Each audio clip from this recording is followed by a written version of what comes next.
Nandito na tayo sa Pilipinas. Mga katipsi nga pala, di ba sabi ko papakilala ko sa inyo aking family sa vlog na to. Ito ang aking prinsesa, ang aking pinakamagandang anak.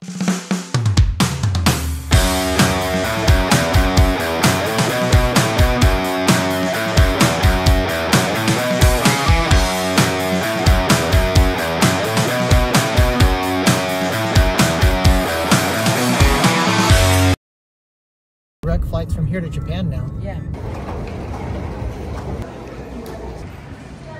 Tama mga tipsi, nandito kami ngayon sa San Diego Airport ni Madeira. Ayan, dalawa lang kami. Kasi after nito, bababa pa kami ng San Francisco. After San Francisco to Taipei, Taiwan. Then Taiwan to Philippines. So ito total ng travel time natin lahat. 17 hours? Yeah. 17 hours to travel.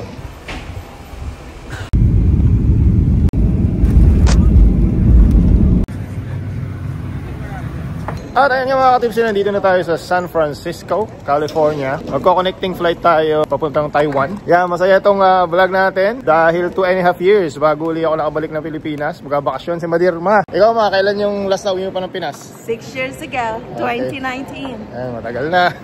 Kailan uli nakabalik? Ay mga katipsi, masaya ang episode natin na to. Kaya samahan nyo kami hanggang sa dulo.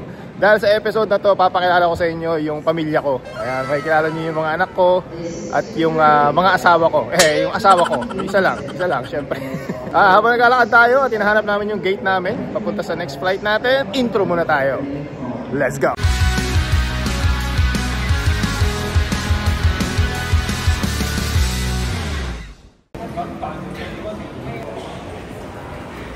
Welcome to San Francisco International Airport.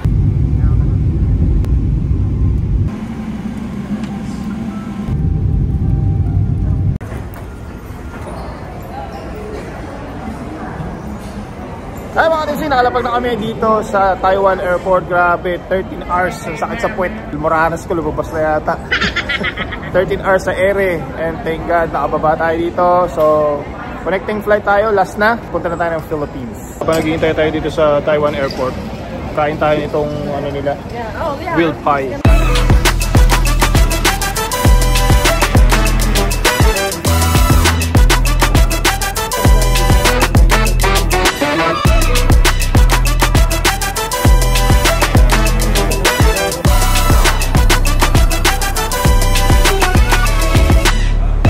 Mga tipsy, ito na yung grilled pie. Famous dito yata sa Taiwan to eh. Dami bibili. Try natin. At kasama nga pala natin si PJ. PJ is here. Hi. Dito na kami nag-meet sa Taiwan. Galing siya ng Oregon. At si Madeira.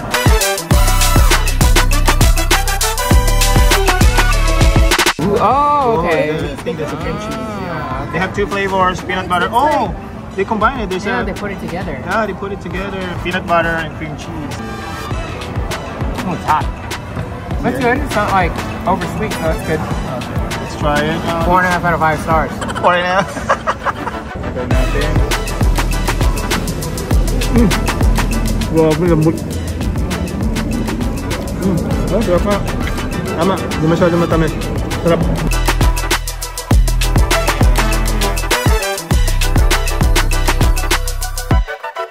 Ano ba? Wow. Sarap na. Mixed up peanut butter and cream cheese. Sarap na combination.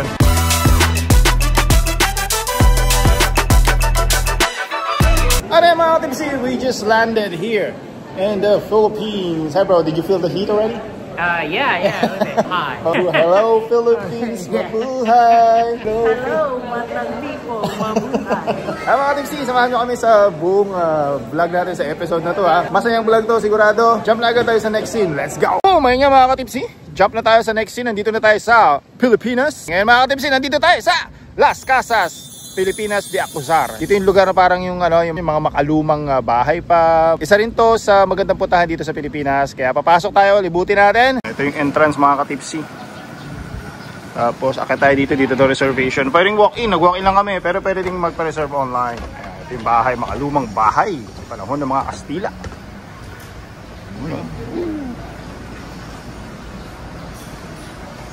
Check-in guest. Day tour.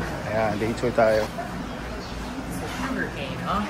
Is that made of sugarcane? No, it's a seashell. Kasama ko nga pala yung kapatid ko. Siyempre, si PJ.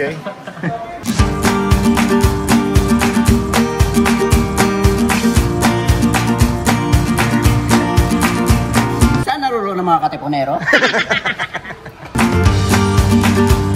Ayan nga, syempre, picture-picture. Sama ang buong family. Salud! See? Maglakad-lakad ko na tayo.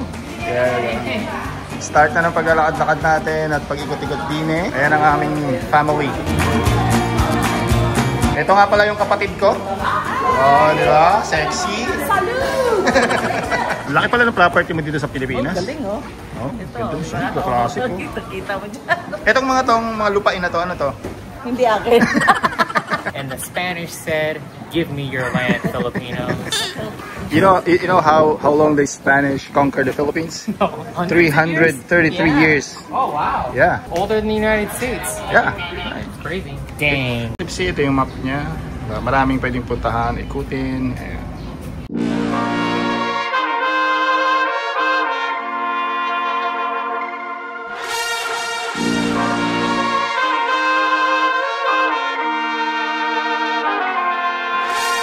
Pala ang driver natin, si Kuya. Ano mo kaya? Prince po, Prince. Prince. Ayan, thank you Kuya Prince. First stop, Palsa. Mga tipsy nga pala, di ba sabi ko papakilala ko sa inyo aking family sa vlog na to. Ito ang aking prinsesa, ang aking pinakamagandang anak. Mag-hi ka naman sa nak, sa vlog ni Daddy. Mahihain eh. Pipicturean ko siya dito sa may kalesa. Sa inyo anak ko babae, meron ako anak na lalaki. Kaso mahihain sa video tsaka camera yun, nagagalag siya pag binibidyoan ko. So siguro, tsaka ko na lang siya ipapakilala sa inyo ng formal. Pero usually sigurado nakikita-kita nyo naman siya sa video na to. Ito na to, pinsang ko yan. Yung nanay niya, sexy rin. Sexy rin, kasi yung uncle ko. Yan. Anak niya to, asawa niya yun. Tapos yun ang, ayun o, pogi o, yun jamin. Mga tipsy, dito tayo bumaba sa Casa Lubao, Pampanga. Kasi ganun yung mga pangalan ng mga building dito, yung mga bahay. Parang mga lugar din dito sa Pilipinas. So dito sa Casa Lubao, Pampanga, magpa-register tayo para sasakay tayo sa balsa. Balsa yung tawag nila pero parang siyang small boat, parang ganun. Ayan, pasok tayo dito. Tapos ipapakita lang natin yung resibo na binayaran natin kasi kasama na sa package yung pagsakay sa balsa. Sa mga tour dito. Ano nga pala? Ang pagdulong ko ipapakilala sa inyo ang aking Future X. Ito, aking magiging may bahay. Ayan. Ang pangalan niya po ay... Ano? Tere. Si Tere. Ayan nakatato. Ito yung mga activities nila dito. Ang dami din na yan. Daming choices. Layat pa. Tipsy, ito yung balsa. Sinasabi nila. Sasakay tayo dyan. Tapos itutuloy nila tayo doon. Ikot-ikot tayo. Picture muna.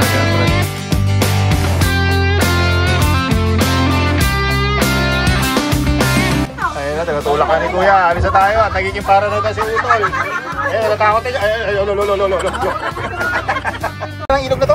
Umagol River. Yeah. Umagol, para umagulgol. Yeah. Anong pangalan mo? Umagulgol. Anong pangalan mo kaya? Mark po, yan tibay, matibay daw. Yeah. Nice meeting you, Mark. Nice meeting you, Mark. Yan, magandang hapon po sa inyo, sir. Magaling po sa Las Casas, Pilipinas. Yung sa... Magandang hapon. Abangan niyo po ito, umagol. At siya po kukunin ko sa dagat, kaya po nag-high-tech. Total na 63 na bahay dito sa Las Casas. 41 po doon, mga original.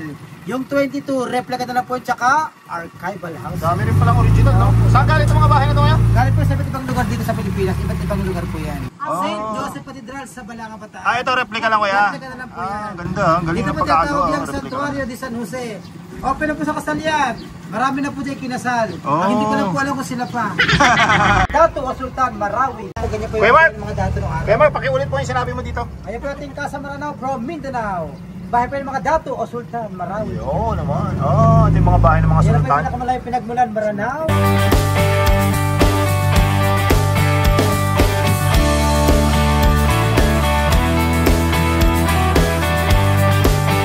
Ayan po ating Casa New Manila from Quezon City. Okay. Nakatayo pa ng almost 90 years sa Balete Drive, Quezon City.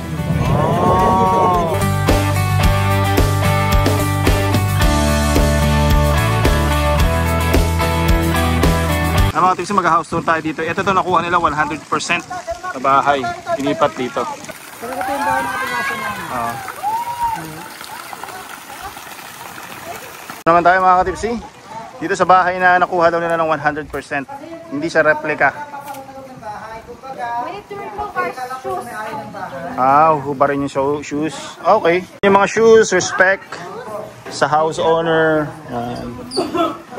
Ito yung bahay na ito taong 1920. Kasal ko Batangas.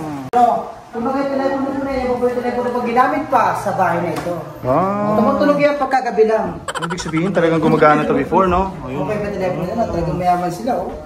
Yung telepono na sila. Tapos mga katipsi, papakilala daw sa atin ng may-ari ng bahay. Since 1920 pa. Ito po yung mga narangan po nito na nag-may-ari ng bahay na ito. Si Doña Lorio Marasigan Magtibay. At yung kanyang anak si Doña Soledad Marasigan Magtibay. At yung kanyang nanay si Doña Rupina Marasigan Magtibay. Galing ni Kuya Mark. Kilala niyo lahat, Yung mga narangan po nito na nag-may-ari ng bahay na ito from San Juan, Batangas. Magandang araw po. May kibisita lang po sa bahay nyo. Ito rin po yung kanyang anak, bata pa Soledad. Naging beauty queen po yan. Carnival queen sa isang beauty contest. O ngayon po tawag kayo, binibini yung Pilipinas noon, Carnival Queen. Galing ah.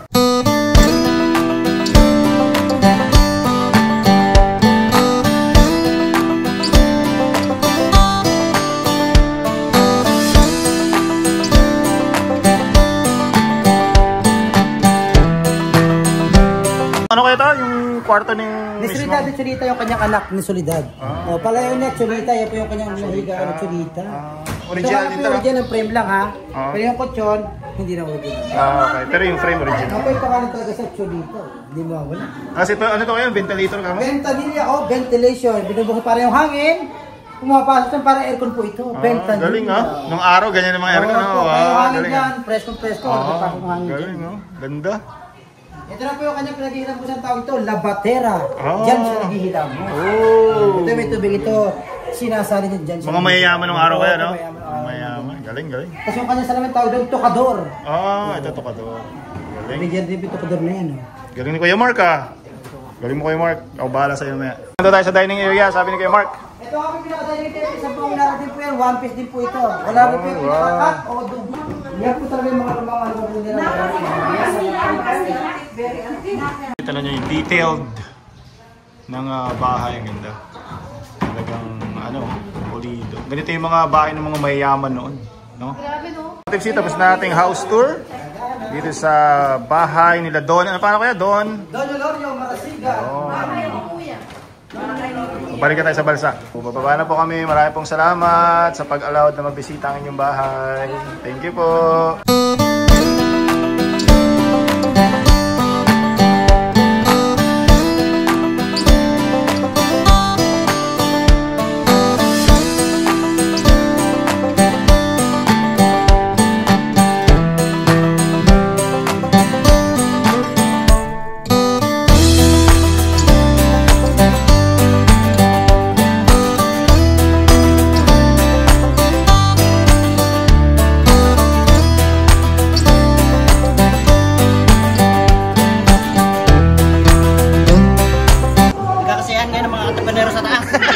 Narinig ko nga eh.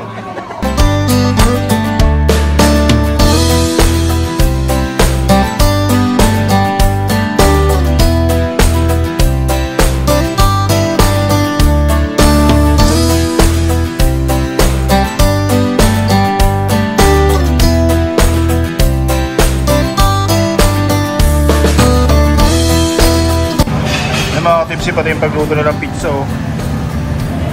Pasik rin, no? Tugon yung gamit. Tipsy, tapos na tayong kumain. Masarap naman yung food nila. Medyo pricey lang ng konti, pero okay naman kahit paano. Italian restaurant siya. Siya lang yung restaurant na bukas dito. Dito sa loob ng Las Casas. Di ako sir.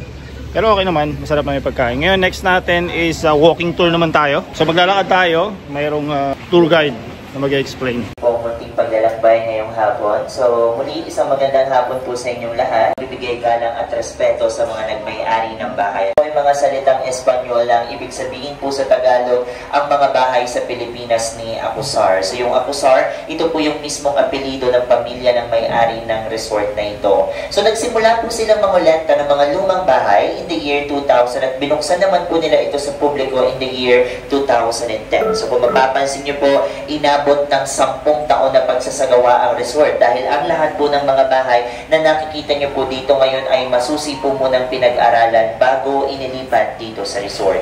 So ang ginawa po nila, nilagyan po nila ng bawat marka yung bawat parte ng mga bahay. Pagkatapos po niyan, kinuhanan po nila ito ng larawan for documentation and reference at saka po nila ito marahan na pinagbabaklas piece by piece, plank by plank, column by column. At yung mga nababaklas po nilang bahagi ng bahay, ang ginagawa nga po nila, inililipat po nila yan dito sa resort at dito po nila ito binubuong muli base pa rin po sa original nitong istruktura at disenyo. So sa ngayon, dito po sa Las Casas, meron na po kami total of 63 houses and out of 63 houses, 41 po sa mga bahay na ito ay mga original at yung natitira naman pong 22 ay kombinasyon po ng replica and archival houses. At kung mapapansin nyo nga rin po, ang mga pangalan po ng mga bahay dito ay ibinase naman po sa lugar o probinsya dito sa Pilipinas kung saan po sila nakuha, nabili o natagpuan. So kagaya ng alam po ng malaking bahay po na ito po yung amin pong Casa Binyan from Binyan, Laguna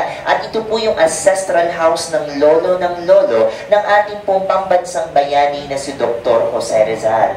Kasi ito, yung sa gilid ng house na to, ayan, pwede ka maglakad. Dito daw naglalakad yung mga aliping sa gigilid noon. Ayan, ang mga aliping sa gigilid na tinatawag. Slaves na hindi pwedeng pumasok sa loob ng bahay. Kaya ayan, sa gilid meron silang room, ayan.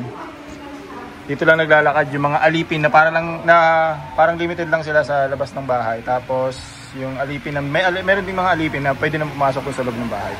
Yung sabi. Aliping sa gigilid. Third house mga ka-tipsy, antique na daw yung mga laman sa loob, mga furniture, so hindi pwedeng upuan, hindi pwedeng hawakan kasi may value na siya. Your room, yeah, you can check your room here.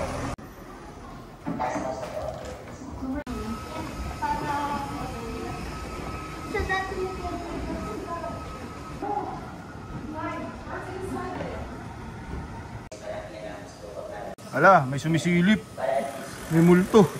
By the way po, on this area, you'll here with the same structures. And this is our Casa Cagayan 1, 2, 3, 4. They're all the way from Cagayan Valley. And these houses considered to be the ordinary houses of Filipinos. Why? Because just like what I've said to you a while ago, stones are more expensive compared to the woods. That's why ordinary people used to build a house that made up of pure woods just like these houses.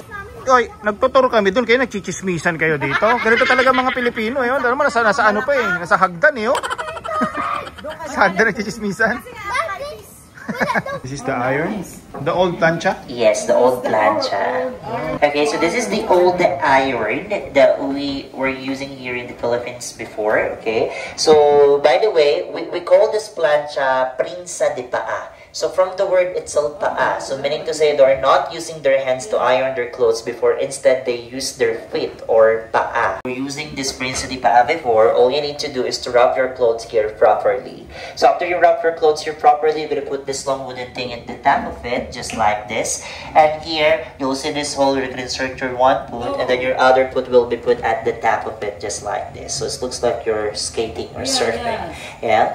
But in surfing or skating, you need to balance. So for you to be able to balance before, okay, the people before go to the wall of their house where they can see a piece of wood. So they hold on that wood to balance, and then after that, they do this. And this is how they iron their clothes before. And did you know that it takes 3 to 4 hours before they finish one cloth before?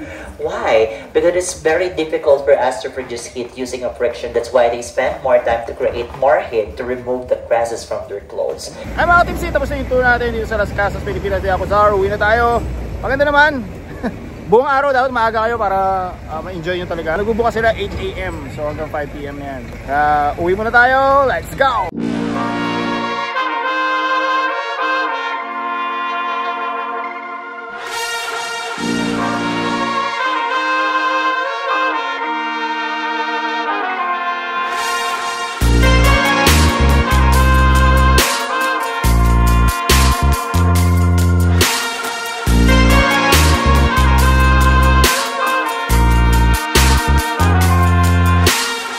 At ayun nga mga katipsi, nakauwi na tayo na bahay. The next day na to, hindi na ako nakapag-video masyado kahapon kasi nalobat na ako.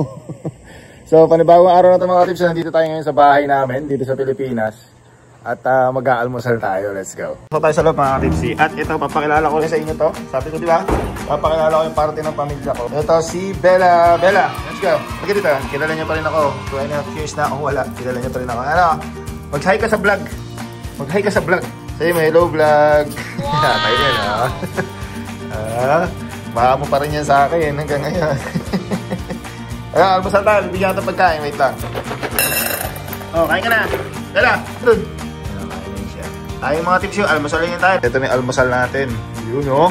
Tinapang bangus. Ito itong talong. Siyempre, sibuyas, kamatis at bagoong. Itong sibuyas, kamatis na may sili. Lagyan natin ng konting bagoong.